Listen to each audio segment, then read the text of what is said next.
এখন আমি আপনাদেরকে দেখিয়ে দিব হাতা কিভাবে সেটিং করতে হয়। তো প্রথমে আমি একটা হাতা নিয়ে নেই। হাতাটা থাকবে সোজা আর জামাটা থাকবে হচ্ছে আপনাদের উল্টো করে। তো একটু লক্ষ্য রাখবেন আমার হাতের দিকে আমি কিভাবে কাজটা করতেছি। তো দেখুন সোজা পাটটা আমি ভিতর দিকে নিয়ে এপাশে উল্টো সাইড এবং হাতার ওপাশে উল্টো সাইড, মাঝখানে কিন্তু আমার দুটো কাপড়ই সোজা। আপনারা দেখে বুঝতে পারবেন দেখলে যে আমি কিভাবে কাপড়টা নিয়েছি। তো সেমভাবে আপনারা কাপড়টা নিয়ে থাকবেন।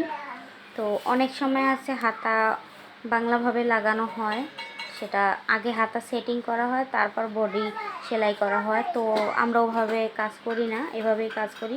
তো আপনাদেরকে আমি এভাবেই দেখিয়ে দিচ্ছি। এখন আমি এটা ফুল সেলাই দিয়ে নেব।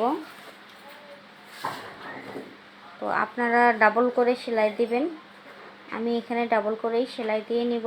আপনাদেরকে আমি একটা হাতে দেখিয়ে দিচ্ছি।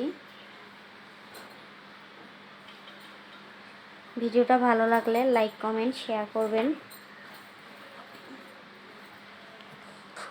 ফুল ভিডিওটা দেখার জন্য ধন্যবাদ।